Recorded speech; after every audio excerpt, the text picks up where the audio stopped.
Tita, pahiram naman ako ng cellphone ko. Inip na inip na ako dito sa bahay. My goodness! Baka nakakalimutan mo na kalalabas mo lang sa ospital dahil nagkasakit ka na sa sobrang pagka-addict mo sa paglalaro ng online games. Restricted ka muna sa paggamit ng phone. Pero tita, matagal na naman ako nakalabas sa hospital eh. Nakakainip naman dito sa bahay. Di mo rin ako pinapayag magbukas ng TV kasi bawal din sa akin. Tapos ayaw pa akong payagan maglaro ng basketball kasama mga tropa ko. Magbasa ka na lang ng books. Marami akong binili sa bookstore last time. Mga published stories yon na mula sa mga apps. Hindi ba uso yun sa mga Gen Z? Eh tita, ayoko naman noon. Hindi ako fan ng mga fiction stories sa SOCMED. Ikaw na lang magbasa. Nahuli ka nga madalas sa trabaho dahil lang sa pagbabasa mo ng mga yan. Restricted ka sa paggamit ng phone. Period. Ay, wait lang. Gusto mo bang maglaro tayo ng chess? Kukunin ko lang yung chessboard. No, ayoko tita. Hindi ka naman masaya kalaro eh. Ang bilis mong matalo. Masyado ka kasing magaling kaya natatalo ko. Pero gagalingan ko na ngayon, don't worry. Ayoko nga. Hindi naman yan ang trip ko ngayon gawin eh. Yung cellphone ko na lang. Sige na. Promise. Hindi ko siya gagamitin ng matagal. Ibabalik ko din kagad sa inyo. Hindi ba sabi naman ni Doc, okay lang naman gumamit ng cellphone basta may limitation? Alam mo Kyle, sobrang lala na nangyari sa'yo last time. Ayoko na makita ka nagsasuffer dahil sa kaka-cellphone mo. Huwag ka munang pasaway, please. Hindi nakilig si Kyle sa kanyang tiyahin. Sa halip, pinanlisikan niya ito ng mga mata at umalis. Pumunta siya sa kanyang kwarto at padabog na isinara ang pinto. Pagdating sa silid, patalon siyang humiga sa kaba at nagtalukbong ng kumot. Naiintindihan naman niya na iniingatan lamang siya nito. Pero sa edad niyang 18, parang palagi pa rin siyang tinuturing na sanggol. Isang buwan nang nakalipas mula nang lumabas siya sa ospital dahil sa matinding pagkakasakit. Simula noon, hindi na siya nakalabas ng bahay at napakaraming bawal, lalo na ang paghawak ng cellphone. Si Sol, ang kanyang tiyahin, ay walang asawa at anak. Sa kanya nito ibinuhos ang buong atensyon simula nang mamatay ang kanyang ina nung sanggol pa lamang siya. Samantala, ginugol niya ang oras sa pag-iisip ng paraan kung paano niya makukuha ang cellphone mula kay Sol. Isang oras lang naman niya yung gagamitin at ibabalik din niya ito pagkatapos. Kinagabihan, hinanap niya ang pinaglalagay ng mga tabletang pampatulog ng tiyahin. Nagtimpla siya ng gatas. Kumuha ng 3 tableta at dinurog ito bago ilagay sa gatas. Nakangiti siya nang dumako sa kwarto ni Sol. Dala ang tinimpla niyang gatas. Mabuti na lamang at gising pa ito at naabutan niya na nagbabasa ng libro. Tita, uminom ka muna ng gatas bago ka matulog. Aba, kinakabahan ako bigla ah. Para-paraan ba to para makuha ang cellphone mo? Hindi no. Gusto lang kitang ipagtimpla ng gatas kasi matagal ko na ding hindi ito nagagawa sa inyo. Hindi ba noong 10 years old pa lang ako, palagi mo akong inuutusan magtimpla ng gatas para sa tuwing gabi? Kasi pagod ka na at gusto mo na magpahinga. Bigla ko lang na-miss ang nakagawin natin noon. Ay wow! Lapit ka nga sa akin, Kyle. May lagnat yata ang makulit kong pamangkin ah. Hindi ba yata magaling ang sakit mo? Hindi ka naman ganyan dati eh. Maganda yata ang epekto ng sakit ko, tita. Sige na. Please, inumin mo na yan. Sayang naman tong tinimpla ko. Dinamihan mo ba ang asukal nito? Alam mong hindi ako umiinom ng matabang na gatas. Opo naman. 4 na scoop ng asukal yan, tita. Aba, good boy. Tandang-tanda mo pa. Akin na nga yan. At baka magtampo ka pa. Agad na iniabot ni Kyle ang gatas kay Sol. Bahagya pa siyang napangisi nang makitang ininom ito ng tiyahin. Dahil sa tingin niya ay nagtagumpay ang unang hakbang sa kanyang plano. Lalo pa siyang natuwa ng ilang minuto lang ang lumipas ay agad itong nakatulog. Matinding pampatulog ang tabletang iniligay niya sa gatas at hindi basta-basta nagigising ang taong umiinom nito. kahit anong ingay pa sa paligid. Agad siyang kumilos para sa susunod niyang gagawin. Yun ay ang hanapin ang cellphone niya. Binuksan niya ang lahat ng drawer sa kwarto, pati na rin ang malaking cabinet. Hanggang sa napansin niya ang isang kahon sa ilalim ng kama at agad niya itong kinuha. Halos mapatalon siya sa tuwa nang buksan niya ito at makita ang cellphone niya. Dali-dali siyang lumabas sa kwarto ni Sol at isinara ang pinto. Dumiretso siya sa labas ng bahay dahil sabik na siyang makatapak muli sa lupa. Naglakad-lakad siya at pumunta sa lumang palaruan at doon nilaro ang paborito niyang online games. Sa gitna ng pagpindot-pindot niya sa kanyang cellphone, naagaw ang atensyon niya sa isang malaking lalaki na nakatayo sa di kalayuan. Hindi niya masyadong maaninag ang mukha nito dahil sa dilim. Pero halata niyang dobleng laki nito sa kanya at maskulado ang katawan.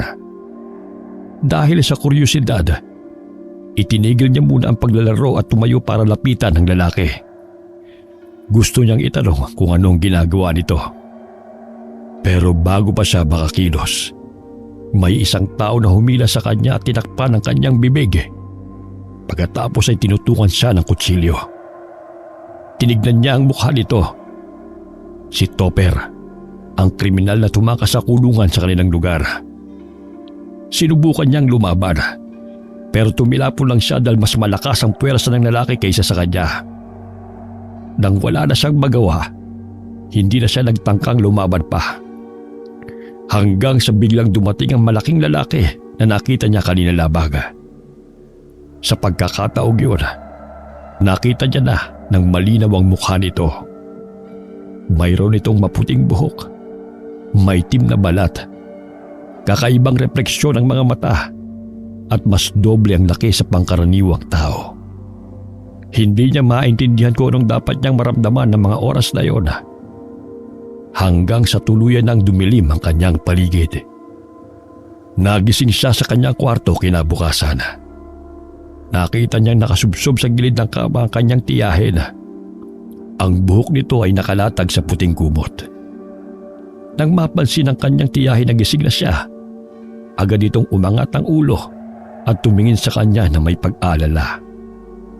Oh Kyle, gising ka na pala. Kumusta ang pakiramdam mo? Medyo masakit lang po ang ulo ko. Ikaw kasi ang pasaway mo talaga. Kaya pala binigyan mo ko ng gatas kagabi para humimbing ang tulog ko at makuha ang cellphone mo, no? Kala mo hindi ko malalaman? Tignan mo tuloy ang nangyari sa'yo. Kung hindi dumaan si Katasyo, hindi ka makakauwi dito sa atin dahil nawalan ka ng malay. Hindi ba sinabi ng doktor na pwede kang mag-collapse anytime kapag napasobra na naman ang paggamit mo ng cellphone? Ita, hindi ako naniniwalang nag-collapse ako dahil sa sobrang paggamit ng cellphone. May nakita ako kagabi. Isang kakaibang lalaki. Matipuno ang kanyang katawan. Puti ang kulay ng buhok. At sobrang kakaibang kanyang mata. Ay naku Kyle, sabi ng doktor nung pina-check up natin ng mental health mo. Posible daw na magkaroon ka ng delusional disorder dahil sa sobrang pagtutok mo sa online games. Yan ang epekto niyan sa'yo. Nararamdaman mo na kaya please, wag na makulit kay tita ha? Sigurado ako sa nakita ko kagabi. Nakita siya ng mga mata ko at hindi ako pwede magkamali. Hay nako, last na to Kyle ha. Sobrang delikado na ngayon paggabi dito sa lugar natin. Alam mo ba na may natagpo ang katawan ng lalaki kaninang umaga sa malapit lang ng balon? Wakwak ang katawan at maraming sugat. Alam mo ba kung sino ang lalaking yun? Si Topper lang naman, yung batikang kriminal dito sa lugar natin. Natahimik si Kyle dahil sa sinabi ng kanyang tiyahin. Ang lalaking yun, si Topper, ang muntik nang manaksak sa kanya kagabi. Hindi na niya maalala ang sunod na nangyari dahil nawalan siya ng malay. Pero sigurado siya na pinatay ito ng malaking lalaki na nakita niya. Ano raw pong sabi ng mga pulis? Baka pinatay ng kaaway niya dati. Di pa yata nahuhuli kung sinong gumawa eh. Ay naku Kyle, wag mo na nga yung masyadong intindihin. Gusto ko matuklasan kung ano nangyari sa kanya. Ay nako, hero yan? Si Spider-Man ba o si Superman? Wala ka ng time sa ganyan dahil aalis din tayo ngayong araw. Ano po? Aalis tayo ngayong araw? Saan naman tayo pupunta, tita? Magbabakasyon tayo sa Samar. Para naman may mapagkaabalahan ka. Masyado ka na kasing bored sa buhay. Ha? Sa Samar? Anong gagawin natin dun? Parang wala naman magandang place dun eh. Tsaka walang signal dun. Excuse me, nung isang araw ko pa to pinagplanuhan. To the point na nag-leave ako sa trabaho para lang dito, no? No, hindi ako sasama. Mas lalo lang ako maboboard dun. Padabog na bumangon si Kyle mula sa pagkakahiga. Hindi niya maintindihan ng bigla ang pagbabakasyon. Ang mga pangyayari kagabi ay sariwa pa sa kanyang isipan. Hindi pa siya handang maglakbay, lalo na't hindi pa rin niya alam kung anong nangyari sa kanya at kung sino ba talaga ang malaking lalaking nagdigtas sa kanya. Lumabas siya ng kwarto at napahinto. Sa sala, nakita niya ang maraming maleta na nakaimpake. Nakasalansan ang mga ito sa tabi ng pinto at handa ng bitbitin sa pag-alis. Tita, ano ba itong ginagawa mo? Sobrang biglaan naman. Hindi mo man lang ako tinanong kung papayag ba ako dito. Alam ko kasi na hindi ka papayag kapag pinagpaalam ko pa sa'yo. Kaya surprise na lang. Tita naman eh. Ang hilig niyo sa surprise. Hindi ba pwedeng cancel muna natin ito ngayong araw? Naguguluhan pa ako sa nangyari kagabi. Exactly! Kaya nga gusto kong magbakasyon tayo para malibang ka naman. Promise, mag-i-enjoy ka dun sa Samar. Ay, si tita talaga! Wala nang nagawa si Kyle kundi ang sumunod sa kanyang tiyahin. Matapos makapaggayak, bumiyahe sila patungo sa Samar. Gabi na nang makarating sila sa isla at tumuloy sa isang bahay bakasyonan malapit sa dalampasigan. Pagkatapos kumain ng hapunan, nagpumilit si Sol na mamasyal sa baybayin. Napilitan si Kyle na sumama kahit hindi siya mahilig sa mga ganitong kasiyahan. Habang naglalakad, ang tiyahin niya lang ang nag-i-enjoy sa sariwang hangin at sa tanawin. Si Kyle naman ay nakatunganga lang, nagakuha ng larawan. Hindi maalis sa isip niya ang mga nangyari sa Maynila, ang takot at pagkalito at ang misteryo ng malaking lalaki. Tita, puno na ang storage ng cellphone mo. Ang dami mo ng picture dito oh. Mas marami, mas maganda. Para marami akong pamimilian sa mga ipopost ko sa social media accounts ko, no? Duh! Anda, pare-pares lang naman ang post mo sa picture. Nakaganon, tapos puro pa cute. Dahil mo pa akong Gen Z. Hindi nga ako mahilig sa mga ganito eh. Halika, ikaw naman ang kukunan ko ng picture para naman mag-enjoy ka. Masaya kaya to, subukan mo. Tita, alam mo naman na allergic ako sa camera. Heh, wag na matigas ang ulo. I-enjoy mo ang moment natin dito para naman ma-realize mo na hindi lang sa cellphone umiikot ang buhay, no? Wala nang nagawa si Kyle kundi ang sumunod sa kanyang tiyahin. Iniabot niya dito ang hawak na kamera at siya naman ang nag-pose. Tanging tayo at konting ngiti lang ang nagawa niya. Pero sa loob-loob niya ay naiirita na siya. Tuwang-tuwa naman ang tiyahin niya. Nakuhanan siya ng picture. Pero biglang nagbago ang ekspresyon ng mukha ni Kyle nang makita niya mula sa hindi kalayuan ang malaking lalaki na nakita niya noong nagdaang gabi. Nakatitig ito sa kanya na parang nagmamatsyag. Agad namang napansin ni Sol ang pagbabago sa kanyang aura. Kyle, ano nangyayari sa'yo? Bakit ganyan ang itsura ng mukha mo? Natatai ka ba? Tita, yung lalaki na nakita ko kagabi, nandito siya. Sumunod siya. Sumunod siya sa atin. Ha? Ayan ka na naman sa pagkapraning mo, Kyle eh. I-enjoy mo na lang kasi yung view nitong dagat. Para naman hindi mo maisip yung mga ganong bagay. Tita, totoo po kasi yung sinasabi ko. Ah, 9:00 na pala. Oras na ng pag-inom ng gamot mo. Tara na. Hinila na si Kyle ang kanyang tiyahin, kaya wala na siyang nagawa kundi ang sumunod dito. Palinga-linga pa siya sa paligid, nagbabaka sakaling makita niyang muli ang lalaki. Pero hindi na niya ito nakita pa. Pagdating nila sa bahay bakasyon na kanilang tinutuluyan, agad siyang nahiga sa kwarto at nagtalukbong ng kumot. Naguguluhan siya sa nangyari kanina. Hindi niya maintindihan kung bakit niya nakita ang lalaking yun. Hanggang sa nakatulugan na niya ang pag-iisip. At nagkaroon siya ng isang kakaibang panaginip. Sa panaginip niya, nakita niya ang malaking lalaki na madalas niyang makita. Sinundan niya ito at nakarating siya sa isang kakaibang komunidad. Nakatira roon ang mga tao na katulad ng lalaki ang pisikal na itsura. Mga ilang saglit lamang ay nagising na siya sa panaginip na yon at agad siyang napabangon. Tagaktak siya ng pawis at malakas ang tibok ng kanyang puso. Sa hindi malamang dahilan, bigla na lamang siyang tumayo at lumabas.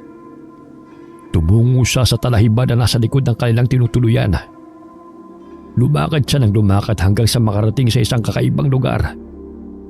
Sa di kalayuan, natatanaw niya ang isang komunidad na may mga lingas ng apoy. Pinaliligiran ito ng mga tao na tila ba nagsasayawan at nagkakasiyahan. Abala siya sa pagbasid nang bigla na lamang may kumalabit sa kanya. Napatalon siya dahil sa pagkagulat at biglang bumungad sa kanya ang isang matanda at maskuladong lalaki na may dalang lampara. Iho, anong ginagawa mo rito? Gusto mo bang ipain ang sarili mo sa mga halimaw? Aba, ibang klase ka ha? Hindi ko po alam. Dito na lang po ako dinala ng mga pako eh. Utoy, ano ba kung anong mayroon sa lugar na ito ha? Po, ano po meron sa lugar na ito? Tay, mukhang hindi siya taga rito. Ngayon ko lang nakita ang binatang yan sa lugar natin eh. Ang mabuti pa iho, umuwi ka na. Saan bang yung tinutuluyan at ihatid ka na namin? Hindi na po kailangan. Kaya ko naman po umuwi na mag-isa eh. Tanda mo bang pasikot-sikot ang daan dito? Utoy, magpasama ka na. Masyadong delikado rito. Huwag ka mag-alala. Hindi ko may masamang tao. Ako nga pala si Gardo. At itong kasama ko naman ay tatay ko, si Mang Ipe. Makakilalang albularyo kami sa lugar na ito. Kaya mapagkakatiwalaan mo kami. Napanatag ang loob ni Kyle sa sinabi ni Gardo. Nagpatiuna sa paglalakad ang dalawa at agad namang siyang sumunod sa mga ito. Nang ihakbang nila ang kanilang paapali sa lugar na yon, natigilan sila sa narinig nilang ingay. Sigaw yun ng isang babae na humihingi ng tulong. Kinabahan si Kyle dahil pamilyar sa kanya ang boses. Kaagad silang pumunta sa pinanggagalingan ng ingay. Nang matuntun nila yon, nakita nila si Sol na nilalapa ng mga aswang. Agad na sumugod si Gardo sa mga nilalang na yon. Takot na takot si Kyle sa nasaksihan. Nais niyang tulungan ng kanyang tiyahin, pero pinigilan siya ni Mang Ipe bago pa siya makakilos. Dito ka na lang, napakadelikado. Hindi mo sila kaya. Tita ko po yun. Papatay siya ng mga nilalang na yun. Hindi ko kakayanin kung may mangyayari masama sa kanya. Si Gardo na ang bahala sa kanya. Kaya niya mga yun. Ano pong klase mga nilalang mga yan? Hindi po ba sila mga tao? Hindi sila mga tao. Sila ay kabilang sa mga aswang na kung tawagin ay gabunan. Ang pinakamakapangyarihan at pinakamalakas sa lahat ng mga aswang. Napakong tingin ni Kyle sa mga nilalang na nasa harap niya. Parang tumigil ang dugo niya sa sobrang takot. Bigla niyang naalala ang malaking lalaki na madalas niyang makita sa paligid. Pareho ang itsura ng mga ito. Mahaba ang buhok, malaki at matipuno ang pangangatawan, at parang marmol ang gaspang ng balat. Sa sobrang lakas ng mga aswang, tumilapon lang ng tumilapon si Gardo. Walang epekto ang buntot pagi na pinangahampas niya sa katawan ng mga ito. Pansamantala lang silang nangihina at pagkatapos ay nakakabangon muli. Nang mapansin ni Mang Ipe na halos hindi na makayanan ng anak niyang si Gardo ang laban, sumugod na rin siya. Meron siyang iwinisik na mga puting pulbura sa mga aswang at nagkasugat-sugat ang katawan ng mga ito. Nang makatakas si Sol mula sa isang aswang na nasaktan ni Mang Ipe, agad itong lumapit kay Kyle. Nanghihina ito at sugatan ang katawan. Tita, dumudugo po ang braso at dibdib nyo. Ayos lang po ba kayo? Ayos lang ako. Malayo sa bituka to. Ikaw, ayos ka lang ba? Opo tita, umalis na po tayo dito. Kailangan natin magamot ang mga sugat mo. Oo, Kyle. Napakadelikado dito. Umalis na tayo. Baka may mangyaring masama sa'yo. Saan kayo pupunta? Huwag muna kayong humiwalay sa amin. Nagkalat sila sa paligid. Baka makasalubong niyo sila sa daan at iba pa nilang kauri. Sugatan ang katawan ni tita. Kailangan siyang gamutin. Kami na ang bahala sa kanya. Sa isang hindi inaasahang pangyayari, bigla na lamang umatake ang isang aswang kay Sol. Mabilis na nasanggahan ni Cardo ang kanyang tiyahin, pero nawalan pa ito ng malay dahil sa sobrang pagkabigla. Agad na dinukot ni Gardo ang isang matalas na bagay at isinaksak sa aswang. Nang hina ang nilalang at bumagsak sa lupa. Si Mang Ipe naman ay patuloy sa pakikipaglaban at sari-saring kagamitan na ang ginagamit nito. Isa-isa nang nangihina ang mga aswang na naroon at pagkatapos ay umalis na sila. Dumiretso sila sa kubo ni Mang Ipe. Dahil isang albularyong mag-amang ito, marami silang mga halamang gamot at iba't ibang klase ng anting-anting. Inihiga nila si Sol sa lapag. Pinunasan naman ni Kyle ang mga sugat nito. At saka tinapala ni Mang Ipe ng dahon ng kamangyana at madre de cacao. Dinasalan din niya ng salitang Latin ang isang papel at saka ipinahid sa sugat ng babae. Sinenyasan naman ni Mang Ipe si Kyle bilang tanda na maayos na ang kalagayan nito. Magdamag na binantayan ni Kyle ang kanyang tiyahin.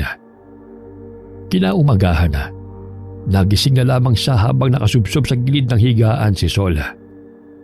May humahaplos sa kanyang buhok. Pag-angat ng kanyang ulo, nakita niya ang tiyahin na gising na at nakangiti sa kanya. Kaagad siyang bumangon at niyakap ito ng mahigpit. Tita, mabuti lang po at gising na kayo. Sobra po ako nag-alala sa inyo kagabi.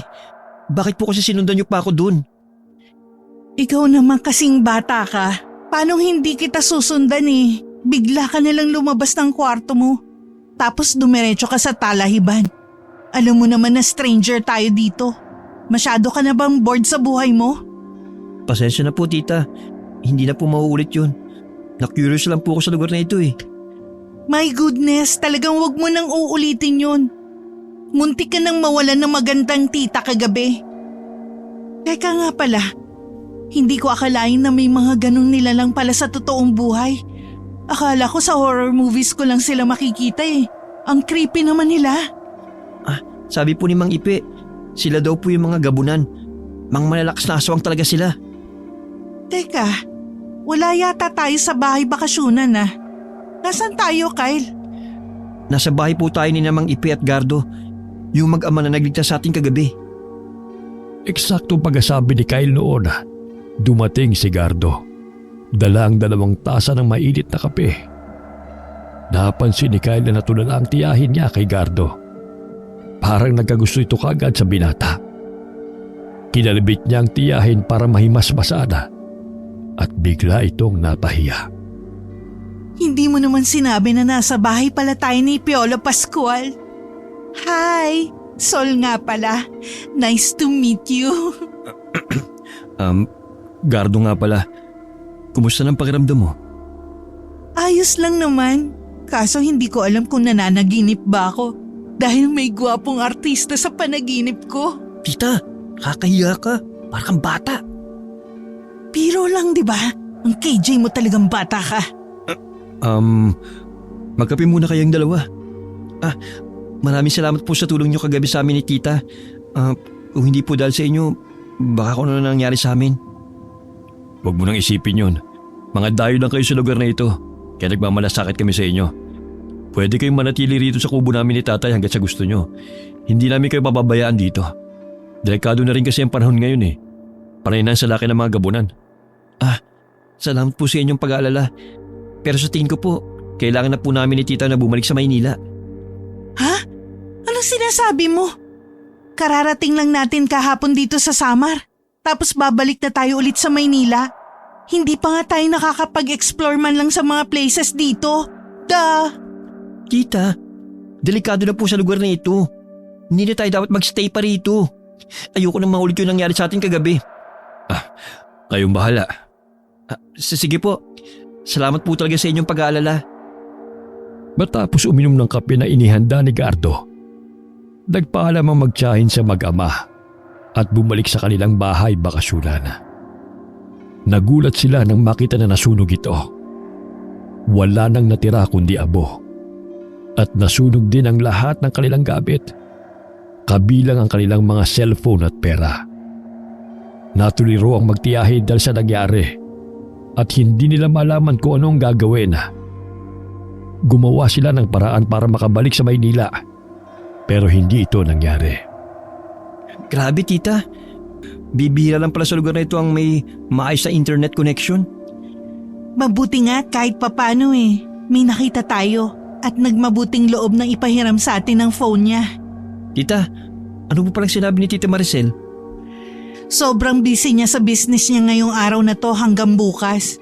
Sa isang araw pa niya tayo mapapadalhan ng pera. Po? Ano nang gagawin natin ngayon tita? Wala naman tayong hawak na pera para mag-rent na matutuloy ang pansamantala. Maintindihan naman siguro yun ng mga iba pang pwedeng upahan dito. Kasi nasunog yung tinutuluyan natin. Sabihin na lang natin sa kanila na medyo madidelay ang bayad. Bahala na nga. Habang naglalakad na magtiyahe, nakasalubong nila sila Mang Ipe at Gardo. May dala silang lambat at balde. Tanda na sila ay mga mangingisda. Nang makita sila, ay tumigil ang mga ito sa kanilang tabi. Sa kayo mapunta? Akala ko'y babalik na kayo sa inyong lugar. Nasunog po yung bahay bakasyonan na tinutuluyan po namin. Natupok po ang lahat ng mga gamit namin Lalo na yung cellphone sa wallet ni tita. Wala po kaming pera para makabalik sa Maynila. Totoo po yun. Sa isang araw pa po kami mapapadalhan nung kilala namin. Kaya sa isang araw pa kami makakauwi. Kung ganun sa kayo tutuloy pansamantala. Mga mata pobre yung mga nagpapaupa rito. Gusto nila magbayad kagad ng renta. Yun nga ang pinoproblema namin ngayon Wala naman kaming ibang kakilala rito na pwedeng mahinga ng tulong. Sa bahay na muna kayo tumuloy pansamantala. Huwag kayo mag-alala. Hindi namin kayo sisingilin ng renta. Tulong na rin namin yun sa inyo. Kaya huwag niyong masyadong alalahanin. Talaga po? Maraming salamat po sa inyo. Huwag po kayong mag-alala. Kami naman po ang tutulong sa inyo kapag kayo naman po nangailangan ng tulong. Huwag mo rin masyadong kaisipin. Ang mahalaga, may matuluyan kayo ngayon. Dahil sa kabutihang loob ng mag-ama, may natuluyan din sa wakas sa magtiyahin. Pumunta na sila sa kubo ng mga ito at pagdating roon ay may inabot na mga damit sa kanila si Gardo. Alam ko na wala kayong damit na pamalit dahil natupok na nga po yung mga gamit nyo. Ipapahirin ko muna sa inyo ang mga damit na ito. Itong para sa Sol. Para sa akin to? Ako, baka magalit ang asawa mo ha? Sa kanya yata ang mga ito Wala akong asawa. Yung pinsa ko may-ari niyan. Naiwan niya nung magbakasyon siya dito. Talaga? So, available pa ang posisyon? Charot! Wala akong balak na mag-asawa. Kuya Gardo, maraming salamat sa pagpapatuloy mo sa amin dito sa inyong bahay. Pati na rin dito sa mga damit na pinahiram nyo. Huwag po kayong mag-alala. Baka po sa isang araw umuwi na po kami. Hinihintay na lang po namin yung padala ni Tita Maricel. Huwag mo masyadong kaisipin yon.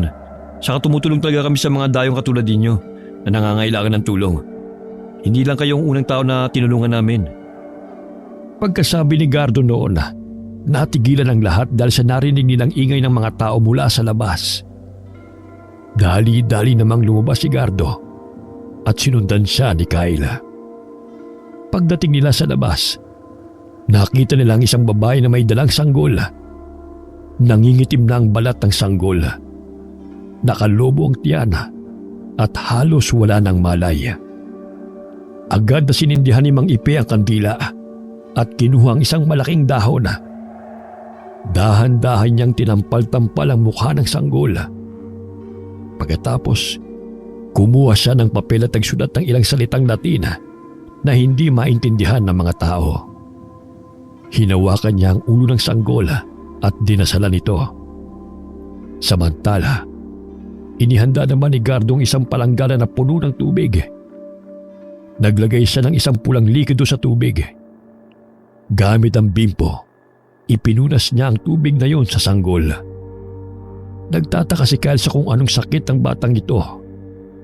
Matapos ang panggagamot, naisip niya na dapat niyang tanungin si Gardo tungkol sa sakit ng sanggol. Yun ba? Kagagawa nito ng mga gabunan. Ano pong ginawa nila sa sanggol? Inoorasyonan nila ito. Pagkatapos ay nag-iiwan sila ng papel at isinusulot nila dito ang oras ng kamatayan ng sanggol. Pagkatapos ay bigla na lang ito magkakasakit. Magpapakita ng mga sintomas na parang naiempatyo. Tapos mga ilang araw lang namamatay na. May natuklasang gamot ng tatay, kaya halos araw-araw dito sila dinadala para gamutin. Sa kasamaang palad, hindi lahat ng ginagamot ng tatay ay nabubuhay. Ang iba naman ay namamatay din. Grabe naman po pala yun. Bakit kailangang sanggol po ang kanilang ialay? Bakit hindi lang yung mga masasamang tao? Ang mga sanggol, pinaniniwalaan nilang nagtataglay ng isang mutya na hindi nakikita ng mga tao. Ang mutyang ito ang nakapagpapalakas sa kanila at ginagawa silang immortal. Kaya mas nakakapamuhay sila ng mahabang panahon. Noong una hindi pa nila ito ginagawa at hindi pa sila nananakit ng mga taong hindi lumalapit sa kanila o sa kanilang lugar. Pero napilitan silang galawin ng mga sanggol nang mawala ang pinakamakapangyarihan ng mutya ng araw. Mutya ng araw? Para saan po ito? Ito ang pinakamakapangyarihang mutya sa lahat. Kaya nitong gawing taong isang aswang at immortal na hindi kailanman mamamatay. Ang mutyang ito ay itinataas lang sa kanilang poste at magbibigay liwanag na ito sa kanilang lahat, nasasapat para sa kanilang buong komunidad at makatanggap ng kapangyarihan. Saan po nagmula ang mutya ng araw? Ang mutya ng araw ay nagmula sa puso ng pinakaunang pinuno ng mga gabunan. Siya ay kumukuha ng lakas sa araw upang mabuhay. Dahil sa tagal na niyang nabubuhay, nagsawa na siya at ginusto na niyang mamatay. Bago siya pumanaw, ibinigay niya muna ang kanyang puso sa kanyang nasasakupan. Inurasyonan nito at naging pinakamakapangyarihan. Bakit po kaya ito nawala? Sa katunayan, ito ay nahati sa dalawa. Ang isa ay pinaniniwalaang nawala at ang isa naman ay nasa dating pinuno. Itinago ito ng kanilang dating pinuno dahil na rin sa kanilang kalabisan. Umabuso na din kasi sila at naging gahaman at naghasik ng lagim sa mga tao. Pero nang mamatay ang kanilang pinuno, ay gumawa pa rin sila ng paraan para mapagbigay ng hilig ng kanilang laman. At nagawa pang idamay ang mga walang kamuwang-muwang ng mga sanggol. Yung nakita ko pong isang komunidad na parang may bonfire tapos nagkakasiyang tao. Hindi po ba yun ang komunidad ng mga gabunan? Yun na nga ang komunidad ng mga gabunan, iho. Kaya kabilin-bilinan ko sa'yo na huwag kang lalapit doon kung gusto mo pang makabalik sa inyong lugar ng buhay. Marami na ritong turistang nawala at napabalitang pinatay at winakwak ang katawan. Ang lahat ng yon, kagagawa ng mga gabunan. Grabe, parang online games din pala ang mundo ng mga aswang. Sobrang daming thrill at challenges. Hindi ko akalain na ganito pala ang kahantungan ng pagbabakasyon namin dito ni tita. May nagaganap din po palang kakaiba sa kanilang mundo na hindi natin alam. Ano po? Sobrang komplikadong mundo ng mga aswang, iho. Mahirap ipaliwanag. Dahil may mga bagay na hindi natin kayang intindihan bilang mga tao at sila lang ang makakaunawa nun. Napaka-misteryoso nga po talaga. Hindi ko akalain na nangyayari pala ang ganitong bagay. Dahil sa nalaman ni Kyle tungkol sa ginagawa ng mga gabunan sa mga sanggol, napuno ng kuryosidad ang kanyang isip. Tila ba may isang bagay na humihikayat sa kanya para manatili sa lugar na yun. Kinagabihan, naisip niya maglakad-lakad sa paligid. Habang naglalakad, napansin niya na maagang nagsasara ang mga kabahayan at tila ba takot na lumabas ng bahay ang mga tao. Sa bawat pinto, may mga nakasabit na bawang at dahon ng kamangyana. Naisip niya na may nagaganap ditong kakaiba tuwing gabi. Napagdesisyonan niyang huwag munang pumasok sa loob ng bahay at abangan muna ang susunod na mangyayari. Nais niyang malaman kung anong misteryo nagaganap roon. Naisipan niya magpahangin at naupo siya sa tuktok ng isang burol. Doon ay tanaw na tanaw niya ang kagandahan ng paligid. Nagmuni-muni siya ng mga oras na yon at dinama ang preskong hangin. Mga ilang minuto pa lang siyang nakakapikit ay nagulat siya nang may isang malakas na yabag siyang naramdaman papalapit sa kanya. Napapitlag siya at napatayo. Sa dilim, nakita niya ang isang malaking nilalang na papalapit sa kanya. Nang makalapit ito, napaatras siya at kamuntik pa siyang mahulog sa kinatatayuan niya. Kinilabutan siya sa itsura nito. Napakalaki ng katawan nito at tila mas malalaki ang mata, bibig at ilong nito kumpara sa mga tao. Itim na itim din ang kulay nito at napakagaspang ng balat. Hinawakan siya nito bago siya mahulog at kinikilabutan siya sa paraan nito kung paano siya hawakan. Gusto niya sanang kumawala ng mga oras na yon, pero pakiramdam niya ay hindi sasapat ang kanyang lakas kumpara sa puwersa nito. Maya-maya pa, tumitig ito sa kanyang mga mata. Nakita niya na naglingas ang loob ng mga mata nito at maya-maya pa ay parang lumipat sa kanya ang lingas na yon. Bigla na lamang nagdilim ang kanyang paningin pagkatapos. Para siyang nahipnotismo at hindi niya na alam ang sunod na nangyari. Nagising si Kyle sa isang kakaibang lugar. Hindi ito ang bahay ni Mang Ipe o ang bahay bakasyonan na kanilang unang tinuluyan. Ito ay parang sinaunang bahay ng mga Pilipino noon bago pa dumating ang mga Kastila.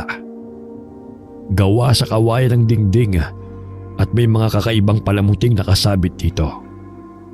Ang mga palamuting ito ay gawa sa mga buto ng hayop at perlas. Eksaktong pagbago niya, dumating ang isang lalaki na may dalang mangkok. May laman itong pulang sabaw na hindi niya alam kung ano. Magandang umaga, mahal na prinsipe. Oras na para kumain ng almusal. Mahal na prinsipe? Ano pong ibig niyo sabihin? Nasaan po ako? Mamaya ko na ipapaliwanag ang lahat. Humigop ko na lang muna ng sabaw para magkaroon ng laman ng inyong sikmura. Pero bakit po ako nandito? At sino po ba kayo? Ako si Kulas, ang inyong tagapag-alaga. Huwag na maraming tanong. Maingat na inilapag ng lalaki ang mangkok sa lamesang katabi ng kanyang higaan. Nandiri siya sa itsura ng laman ito. Parang sariwang dugo na namuo sa sabaw. Sa pag-aakalang isa lang yun sa kakaibang putahe, kinuha niya ang kutsara at sumandok ng kaunting sabaw. Inamoy niya ito at nang makalapit sa kanyang ilong ay halos masuka na siya. Napakalansa ng amoy nito, parang nabubulok na karne. Kung hindi mo pipiliting kainin yan, ay hindi ka mabubuhay. Yan ang kakainin mo simula ngayon. Ano po bang nangyayari? At bakit kailangan kong kainin ng nakakadiring pagkain na ito? Dahil kabilang ka sa amin. At simula ngayon, ay ibang nilalang ka na. Hindi ko kayo maintindihan. Hindi ba pwedeng ipaliwanag niyo muna ang lahat sa akin? Saka mapagkakatiwalaan ko ba kayo? Iho, alam kong hindi mo nakilala ang tunay mong ama. Hindi nga po. Bata pa lang ako, hindi ko na siya kilala. Oras na siguro para malaman mo kung anong totoo. Ang totoo niyan, ang tatay mo ang dating pinuno ng mga aswang at ikaw ay isang prinsipe. Tayo ay hindi mga tao. Tayo ay mga aswang na kung tawagin ay gabunan. Gabunan? Hindi po yan totoo. Hindi ko po nakilala ang tatay ko simula pagkabata. Pero sigurado ako isa siyang tao. Wala naman po akong nakitang kahit anong tanda sa sarili ko na isa akong aswang. Kasinungalingan lahat ng yan. Wala ka pang nakikita sa sarili mo dahil hindi pa lumalabas ang tunay mong likas. Kaya ka nga narito para matutunan mong yakapin ang tunay mong pagkatao. Balang araw, magiging katulad ka rin namin. Alam kong ayaw mong pang kainin ang pagkain na yan dahil naninibago ka pa. Pero bumangon ka na dyan at gumayak. Ipapakilala kita sa buong angkan at tanggapin mo rin ang mainit na pagbati nila para sa iyong pagbabalik sa komunidad ng mga gabunan. Hindi makapaniwala si Kyle sa mga narinig. Para siyang natuklaw ng ahas dahil sa mga nalaban niya.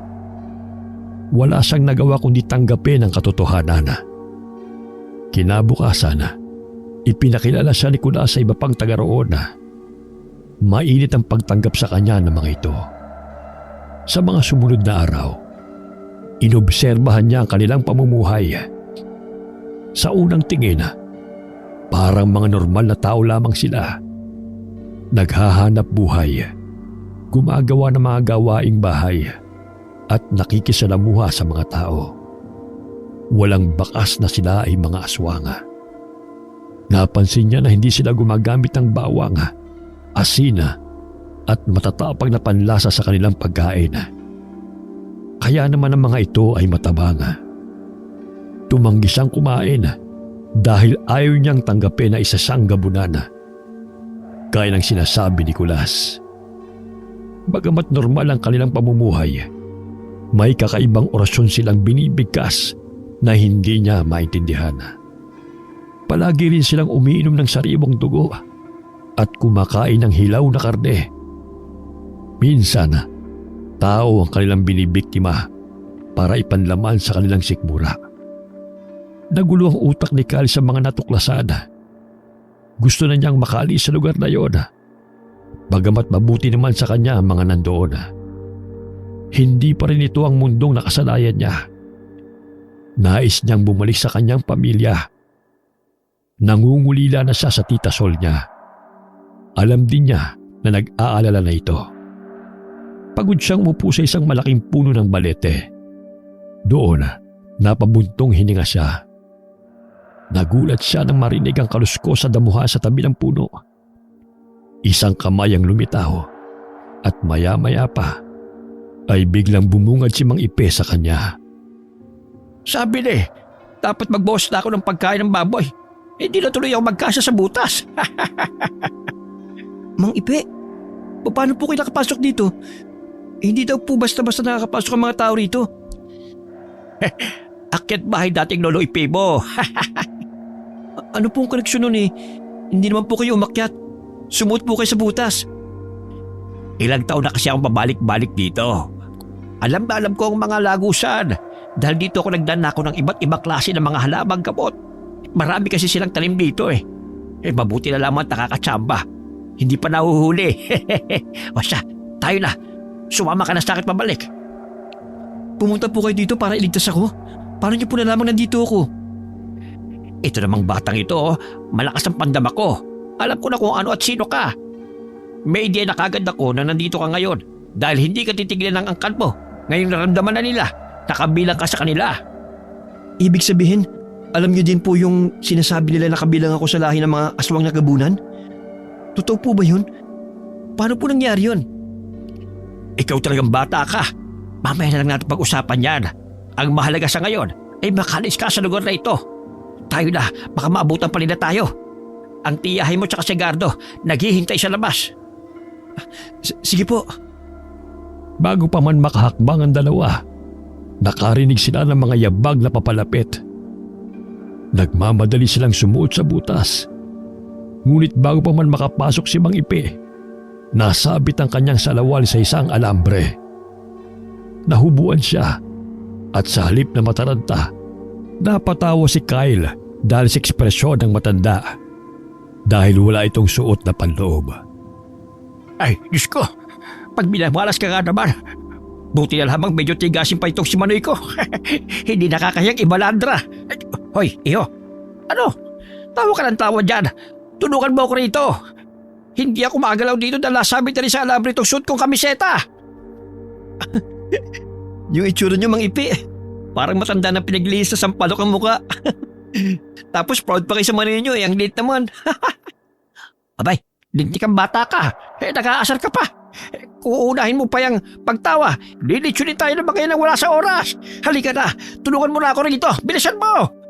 Eto na po. Ayusin ko na.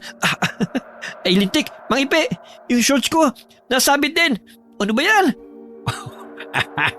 O ano, kinarma ka naman ngayon ano? Inaasan mo pa ako na maliit ang manoy ko ha? Mas maliit pa kayo sa'yo eh. Hindi mo lang naging kasindaki ng daliri ko yan. Sorry namang Ipe. Ano nang gagawin natin ngayon?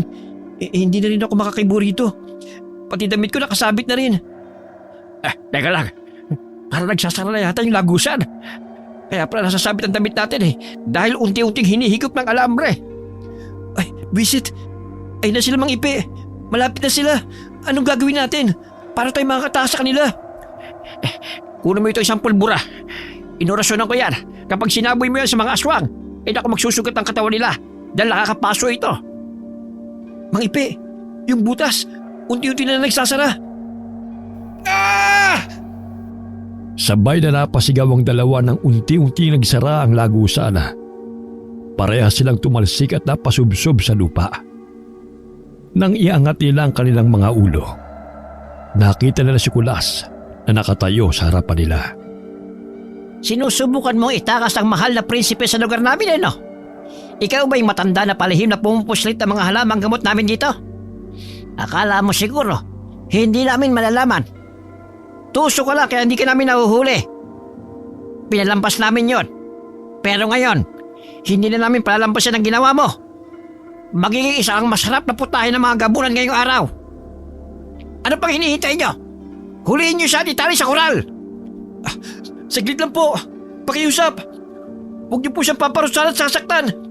Mabuting tao po siya at palagi niya akong tinutulungan. Parang awa niyo na po. Ngayon lang po ko hilit makikiusap sa inyo. Pagbigyan niyo na po ako. Labag sa batas natin mga gabunan ang ginawa ng taong yan. Dapat lang na makatanggap siya ng parusa. Pakiusap po. Ako na lang po saktan niyo. Huwag na po siya. Sige na po. Hindi namin yun magagawa. Ano pang hinihintay nyo? Talian nyo siya at agad dalhin sa kulungan. Hindi masusunod ang kagustuhan ng prinsipe. Dahil hindi na pagbigyan ang kanyang hiling, napalaglag na lamang ang balikat ni Kyle. Itinali nila si Mang Ipe at pinagtulungan itong bitbitin ang dalawang gabunan. Gayunpaman, bago pa man sila makakilos, biglang lumukob ang isang makapal na usok sa kanilang paligid. Napansin ni Kyle na nahihirapang huminga si Kulas. Nang hina ang mga ito at natumba. Nang mahawi ang usok, nakita niyang tita Sol niya na may hawak na pambomba.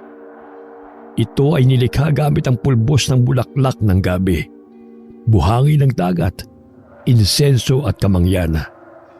Pagkatapos ay inorasyonan. Sinasabing ito daw ay nakakapanghina sa mga aswang. Si Gardo naman ay tumutulong dito para maglagay ng bala. Laking tuwa ni Kyle ang makita ang tiyahin at kaagad niya itong nilapitan.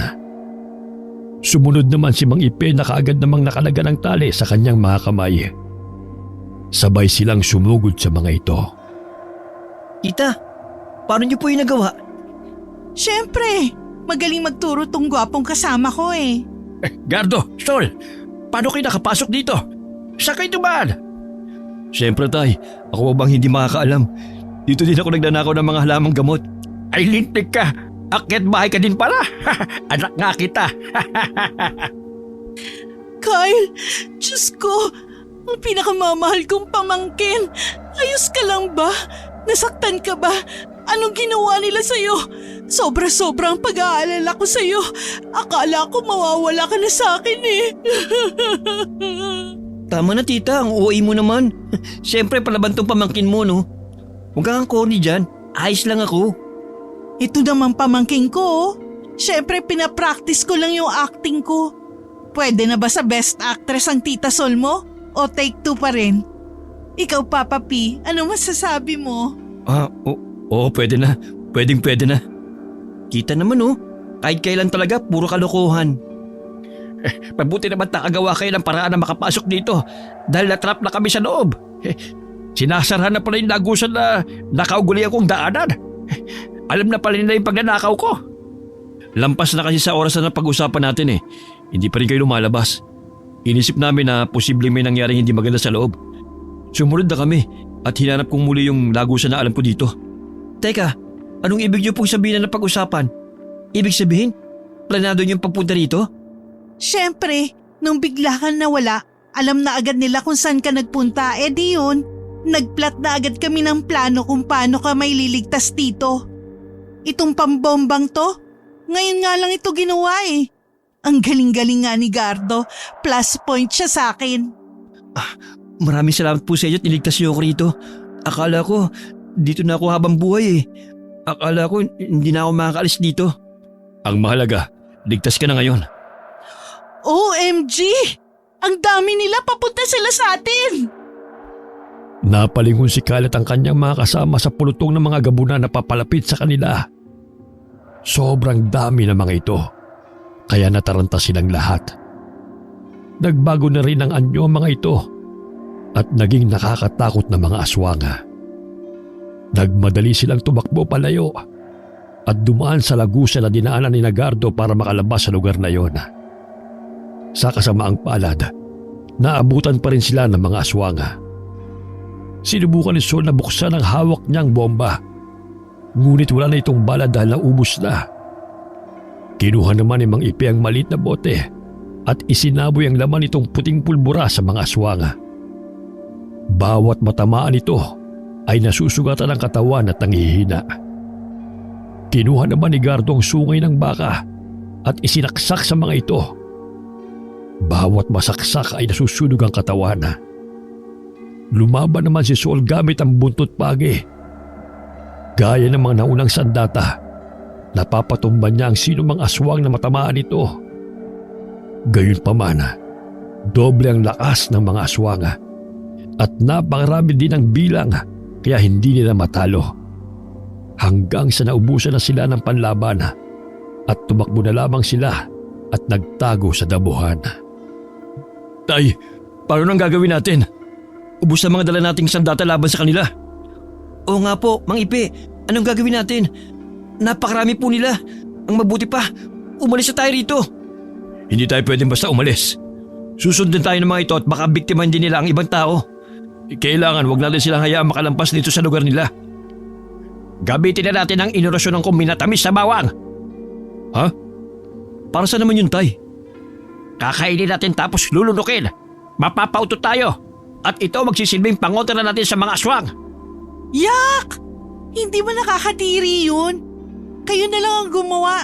Hindi ko gagawin yan, no? Tita, huwag ka nang maarte. Gawin mo na lang kasi. Bawang? Tapos iuutot? No way! Mas magiging malakas kasi ang puwersa kapag lahat tayo gagawa. Nasa bingit tayo ng kamatayan ngayon. Hindi na pwede mag-inarte dahil kung hindi, magiging pagkain tayo ng mga aswang. Ilalabas ko na may natamis na bawang. Kumuha kayo ng isang piraso at mabilis na nguyain. Mga 3 minuto lang at mapapautot na kayo. Sabay-sabay natin gawin yon.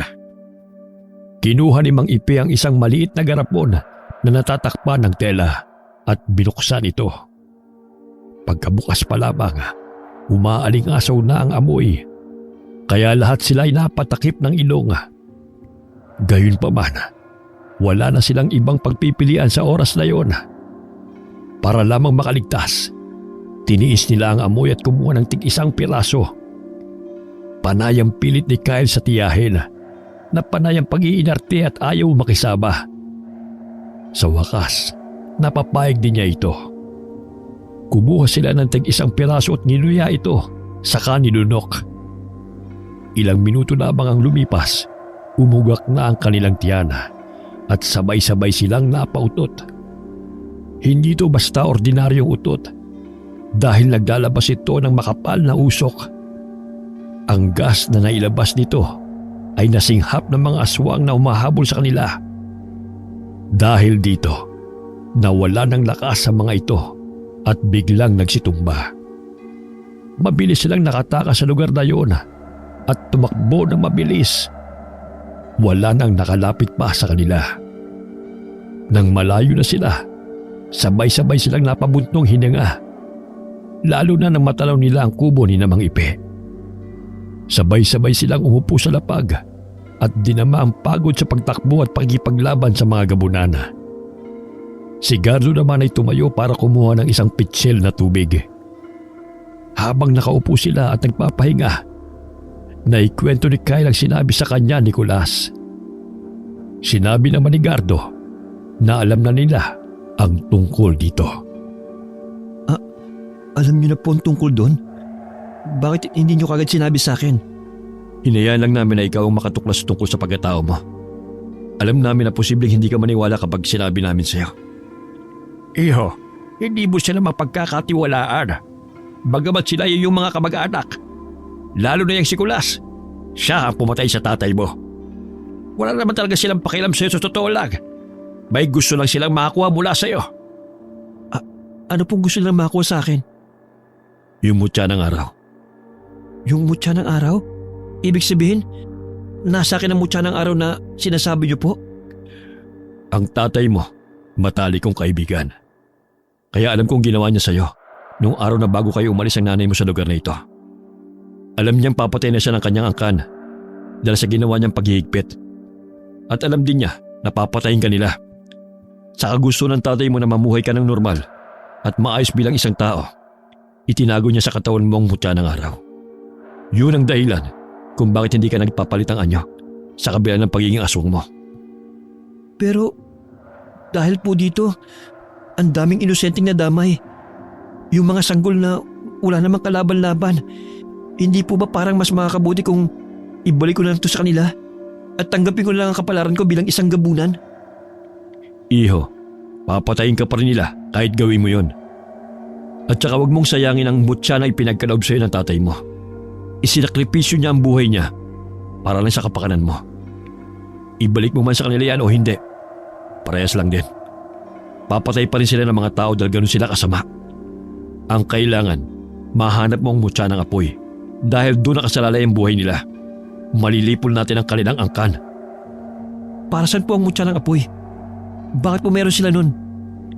Sa mutya ng apoy na pupunta ang elemento na nakukuha nila sa enerhiya ng mga sanggol. Kapag naipon ito, nagiging mutya ng apoy. At ito ay parang bitamina na nagbibigay sa kanila ng lakas ng katawan at nagiging dahilan kung bakit hindi sila madaling mamatay. Ibig sabihin, mas makapangyarihan pa rin po kaysa sa mutya ng apoy ang mutya ng araw? Oo, hindi kayang pantayan ng mutya ng apoy ang mutya ng araw dahil dito. Kapag wala silang lakas na nakukuha sa sanggol, hindi ito gagana. Saka nauubos ang kapangyarihan nito. Hindi gaya ng mutya ng araw na kayang tumagal ng bilyong taon na hindi nauubos ang buhay. Saka kaya silang gawing immortal ng mutya ng araw. Paano po kaya natin mahanap yun? Yun ang dapat nating malaman. Kung paano yun mahanap. Yun ang magiging pagsubok natin. Dahil tiyak na itinago nila itong mabuti para hindi makuha ng kahit na sino. Napabuntong hininga na lamang si Kyle dahil sa sinabi ni Gardo.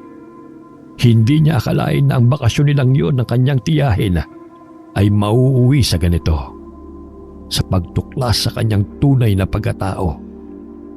May misyon pala siyang dapat gampanan.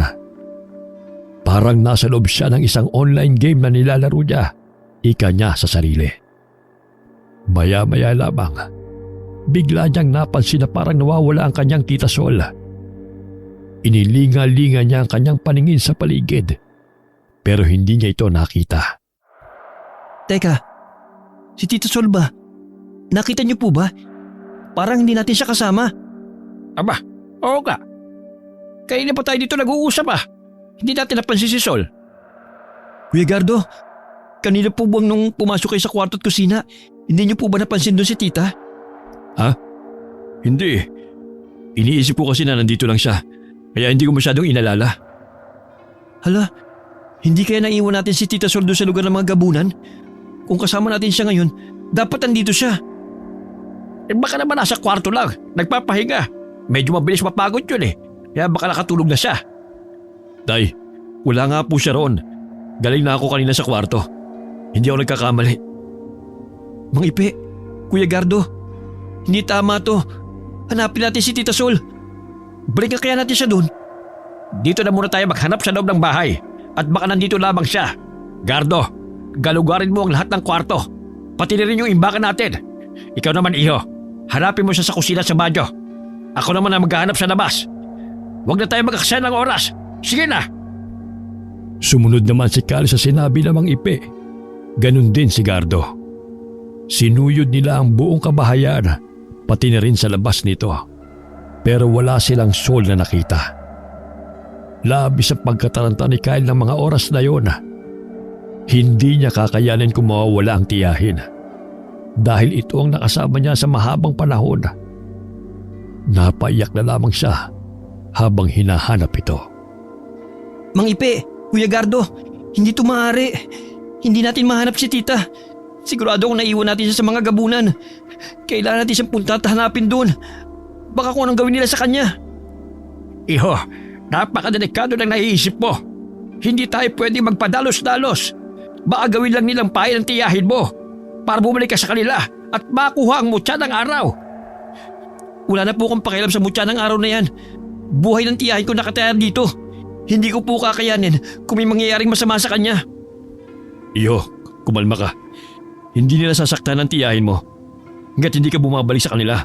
Paraan nila yon para puntahan mo sila. Mag-iisip tayo ng ibang paraan na hindi ko maagat sa kanilang bitag. Anong paraan? Tatanganan po ba tayo rito? Kung kayo kaya nyo, ako hindi. Dahil napakahalaga sa akin ang tita Sol ko. Huwag kang padalos-dalos. Pupuntahan naman natin siya. Kailangan lang natin maghanda muna. Dahil hindi tayo pwede sumugod ng walang dalang kahit anong sandata. Hanggat maaari, kailangan nasa palad na natin ang mutya ng araw bago bumalik sa kanila. Dahil kung hindi, wala din tayong laban. Alam na nila kung anong ginagamit natin mga pangontra laban sa kanila. Pare-parehas tayong mamamatay kahit ang tita Sol mo. Gano'n po ba katagal yung paghahanda na gagawin natin bago bumalik doon? Baka isang araw. Kaya bukas pa tayo makakapunta roon. Ano? Isang araw? Ang tagal nun. Hindi na po ako makakapaghintay na iligtas ang tiyahin ko. Magsasagawa pa ako ng ritual at orasyon para sa mga pangontra. Medyo matatagalan ang mga yon. Kung gano'n, ako na lang po magliligtas sa tiyahin ko. Ibibigay ko na sa kanila ng mutya ng araw para matigil na sila. Wala na akong pakialam sa mga susunod na mangyayari. Ang mahalaga, may ligtas ko ang taong pinakamahalaga sa buhay ko. Kyle, pakiusap. Huwag mo nang ituloy yung binabalak mo. Makinig ka sa amin. Hindi na nagpapigil pa si Kyle sa gusto niyang gawin. Pahangos siyang umalis nang walang kahit anong dalang pangontra. Hindi na siya sinundan ni Mang Ipe at Gardo. Dahil wala nang magawa ang mga ito. Desperado na siya ng mga oras na yon. At inabot na siya ng dilim sa paglalakad upang hanapin ang lugar na tinitirhan ng mga gabunan. Sa kanyang paglalakad, nakita niya ang isang lalaking sugatan at walang buhay sa daan. Sa tingin niya ay pinatay ito ng mga aswang. Lumapit siya rito at tinignan ang itsura nito. Nakaramdam siya ng awa at nagtiim ang kanyang bagang sa mismo ang kanya na gumawa sa taong ito. Gayunpaman, ang ganong emosyon na kanyang nararamdaman ay biglang napalitan ng gutom at tila ba naglalaway siya sa kanyang nakikita. Ang wakwak na katawan ng lalaki sa kanyang harapan ay nagmistulang isang masarap na putahe. Hanggang sa bigla na lamang niyang naramdaman ang kakaibang nangyayari sa kanyang katawan. Napansin niya na biglang lumaki ang kanyang katawan. Naging itim na itim ang kulay at tila ba nakaramdam siya ng kakaibang lakas. Sa hindi malamang dahilan, bigla niyang sinunggaban ang bangkay at kinain ang laman ito. Hindi niya maintindihan kung paano niya nasikmura ang ganong bagay. Pero pakiramdam niya ng mga sandaling yun ay napakalinamnam ng karni nito at napakasarap ng dugo.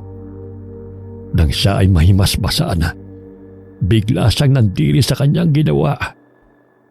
Bumalik siya sa pagiging tao at ng mga oras na yun ay kanyang napagtanto na posibleng wala nang talab sa kanya ang mutya ng araw. Dahil dito, determinado siyang lumakad papunta sa lugar ng mga gabunan para ibigay sa mga ito ang hinahanap nila at iligtas na rin ang kanyang tiyahin. Dumaan siya sa lagusan na dinaanan noon ni Gardo. Pagkarating niya roon, naabutan niya kagad dito sa bungad. Nakita niya ang kanyang tiyahin na walang malay. Walang nagbabantay roon, kaya malaya siyang nakalapit dito.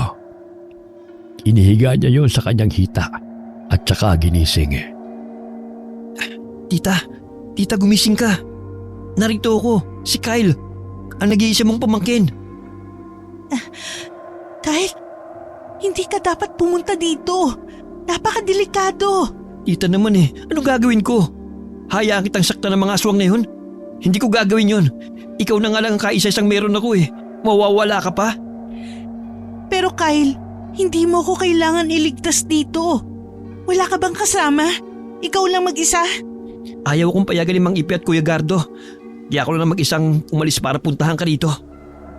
Hindi mo dapat to ginawa.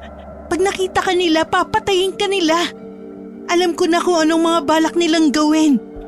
Wala akong pakialam kung saktan o patayin nila ako. Basta ililigtas kita rito. Tsaka wala na rin naman talab sa aking katawan yung mutya ng araw Kaya ibabalik ko na ito sa kanila para matapos na ang lahat ng ito. Hindi mo magagawa yan. Umalis ka na dito. Ha? Bakit naman hindi ko magagawa yun? Nasa akin lang ang mutya ng araw. Wala. Hindi na naituloy ni Sol ang sasabihin dahil naramdaman nila na papalapit sa kanila si Kulas at ang mga iba pang gabunana. Nang makalapit ay tumigil ang mga ito sa kanilang harapan. Sabi ko na nga ba magkikita tayo ngayong araw na ito Dahil nandito yung tiyahin. Alam na namin ang kahinaan mo. Napakasama mo, Kulas. Ikaw ang pumatay sa tatay ko. At idinami yung pa mga inosenteng sanggol na walang kinalaman sa inyo. Kaya nga sinabi ko, hindi ba? Subukan mong tumira dito at yakapin ang tunay mong pagkatao. Maiintindihan mo kung bakit namin ito ginagawa. Lalo na at ikaw nagmamay-ari ng mutya ng araw na napakahalaga sa ating lahi. Kailangan mo ba bang makita na nalulunod sa sariling dugo ang iyong tiyahin? O susuko ka na at ibibigay ito sa amin? Naaawa ka sa mga sanggol, hindi ba? Ibabalik ko na sa inyong mutya ng araw. Sa isang kondisyon. Ano namang kondisyon yon? Huwag niyo sasaktan si tita. At titigilan niyo na rin ang pagpatay ng mga sanggol. Higit sa lahat, huwag na kayong papatay ng kahit na sinong tao para na mapagbigyan ng hilig ng inyong laman. Tandaan niyo na itinago ng aking ama sa inyo ang mutya ng araw dahil sa inyong pang-aabuso. Kung yan ang gusto mo, masusunod. Pero huwag kang umasa na mapipigilan namin ang kumain ng karne ng tao. Dahil isa yon sa likas ng aswang na hindi na kailanman mawawala. Kung gano'n ang katuwiran mo, mas mabuti pang hindi ko na ibalik sa inyo ang mutya ng araw. Dahil magpapatuloy pa rin ko sa dati niyong gawi. May dugo ka pa sa labi. Ibig sabihin, kahit ikaw, hindi mo mapigilan ang gutom na iyong nararamdaman sa tuwing nakakakita ka ng sariwang dugo at karne ng tao. Huwag mo nang itanggi. May nabiktima ka kanina habang nasa daan papunta rito. Pero unang beses lang nangyari sa akin yon, kaya hindi ko mapigilan. Yun ang likas natin mga aswang. Hindi yun makokontrol. Pero alang-alang sa kondisyon na sinabi mo, kokontrolin namin. Kunin nyo na yung tubig na pinagbabala ng Mirasol at painom sa kanya. No! Huwag ninyong gagawin yun. Huwag ninyo siyang painumin ng kung anong bagay na yun. Please! Parang awan nyo na! Takpan yung bibig ng babae niyan. Napakaingay niya. Saka kunin nyo na yung papainom sa kanya. Dilihan nyo! Ngayon na! Sumunod naman kay Kulas ang lahat ng tauhang kanyang inutusan. Si Kyle, nakayuko lamang at tila hindi kinakabahan sa posibleng mangyari. Para sa kanya, determinado na siyang ibigay ang mutya ng araw para sa kapakanan ng nakakarami. Pagbalik ng mga ito, may dala silang isang baso na kulay pula ang lamang tubig. Parang katas ng prutas. Iniabot ito ni Kulas kay Kyle. Bumuntong hininga pa ang binata bago ito abutin. Nagwawala naman si Sol nang makita ang baso sa kamay ni Kyle. Pinipigilan siya ng iba dahil nagwawala na siya at gustong agawin ang baso mula sa kanyang pamangkin. Tumingin muna si Kyle sa tiyahin bago unti-unting inilapit sa bibig ang baso. Pagkatapos ay dire-diretso niya itong kinungga. Tuwang-tuwa si Kulas at naghihintay ng resulta. Pero ilang minuto lang lumipas ay wala pa ring nangyayari. Mirasol ba talaga yung nilagay nyo dito sa tubig? Nainom niya na. Dapat lalabas na ang mutya ng araw sa kanyang katawan. Pero ilang minuto nang lumipas Bakit wala nangyayari? Kyle, wala ka bang nararamdamang kakaiba sa katawan mo? Wala naman po. Parang wala namang nagbago sa katawan ko. Anong nangyari? Bakit ganon? Hindi lalabas kay Kyle ang mutya ng araw dahil wala sa kanya yon. Nasa katawan ko yon. Ano? Paano naman yun napunta sa katawan mo? Tita, anong sinasabi mo? Ninakaw ko ang mutya ng araw sa ama ni Kyle at pinalitan ko yun ng peking mutya na hiningi ko pa sa kakilala kong albularyo. Ginawa ko yun dahil nalaman ko na nayanggaw ako ng isang aswang at ayoko maging isang aswang. Kyle, patawarin mo ko kung nagawa ko sa iyo ang bagay na yun. Nagawa kong nakawin ang pinakamahalagang bagay na ibinigay sa iyo ng tatay mo. Ngayon, alang-alang sa kapakanan ng pamangkin ko, isusoli ko na sa inyo ang mutya ng araw para matapos na ang lahat ng kaguluhang ito. Kahit pa sariling buhay ko ang kapalit nito. Huwag! Napalingon ang lahat dahil sa malakas na boss na yun ng isang lalaki. At bumungad sa kanila si Gardo. Nanlaki ang mata ni Kyle nang makita ito. Dahil hindi niya akalain na susunod pala ito sa kanya. Huwag mo lang ituloy yung binabalak mo, Sol. Mamamatay ka pag niluwa mong mutya ng araw. Dahil dyan lang nakadepende ang buhay mo. Kuya Gardo, anong ginagawa mo rito? Akala ko ba matitiis ka ba namin sa mga aswang na yan? Dakpin yung lalaking yan at huwag niyong makakawalan. Sinubukang dakpi ng mga aswang si Gardo. Pero alisto kaagad ang lalaki at kinuhang dala niyang pulbura at isinaboy sa mga ito. Bawat aswang na lumalapit sa kanya ay napapaso nito at nawawalan sila ng lakas. Maya-maya pa'y biglang dumating si Mang Ipi at may pinasabog na napakalakas na pambomba. Halos lahat ng aswang na naroon ay nanghina at nagsipagtumbahan. Dali-daling lumapit si Mang Ipe kina Kyle, Sol at Gardo. Umalis na tayo rito habang wala pa silang malay. Kailangan na natin magmadali. Tay, may isa pa tayong kailangan gawin. Yung mutya ng apoy, kailangan natin makuha para malipunan natin ang tuluyan ng lahi nila. Oo nga pala. Kaya nga magmadali na tayo umalis para mahanap na natin yon. Kaso, parang mali yata yung nadala yung bomba. Yan yung pasabog na nakakapagpalakas sa mga aswang. Kaunting minuto lang sila mawawala ng malay. Tapos pag nagising na sila, magiging dobleng lakas nila. Paano pa natin mahanap yung mutya ng apoy kung magigising sila kagad? Ang mangyayari niyan, kakailanganin na nating umalis kagad dito at bumalik sa lugar natin dahil hindi natin sila makakaing labanan. Anak ng tinapa, palpak ang trabaho ng lolo nyo. Wala na tayong ibang magagawa. Umalis na tayo. Sa ibang araw na lang natin hanapin yung mutya ng apoy. Mang Ipe, unti-unti na po sila bumabangon. Ito na nga bang sinasabi ko, tatay? Mas mabangis ang dating nila ngayon kaysa noon dahil sa binomban nyo sa kanila. Umalis na tayo! Takbo na! Bilis! Agad na nagsipagtakbuhan ang apat dahil sa sinabi ni Kyle. Pero labis na malalakas sa mga aswang. Kaya naman agad din silang naabutan ng mga ito at hindi na sila makapalagpa. Agad na kinuha ni Mang Ipi ang natitira nilang pangontra, ang pulbos ng kamangyan. Pero agad din itong naubos. Si Gardo naman ay hinugot ang buntot pagi mula sa kanyang salawal at ipinanlaban sa mga ito. Si Kyle naman, dahil wala siyang kahit anong pangontra, kahit ano na lang na mahawakan niya ay pinanlaban niya sa mga ito. Makailang beses din siyang inihagis at tumilapon. Pati ang mag-ama ay wala na ring magawa dahil sa sobrang lakas ng mga aswang. Hanggang sa sabay-sabay na silang nangatumba at magkasama silang itinali ng mga ito. Hindi na kayo makakapalagpa. Kayo ang gagawin namin pagkain para sa seremonya mamaya. At ikaw babae, ilalabas mo na ang mutya ng araw bago namin gutay-gutayin ang katawan mo. Kayo naman, magsipanghanda na kayo para sa piging natin mamaya. Hayaan niyo muna dito ang apat na taong ito. Mahihina na sila at hindi na makakatakas. Tatay naman kasi, mali yung ginamit mong pambomba. Ganito tuloy nangyari sa akin. Wala na tayong magagawa sa kanila. Natalo na tayo. Paano pa natin mahanap yung mutya ng apoy? Pasensya ka na anak. Nagmamadali kasi tayo eh. Kaya nalito na ako kung alin ang dadalhin kong pangontra. Kasalanan ko po ang lahat ng ito. Kung nakinig lang po sana ako sa inyo, hindi ito mangyayari.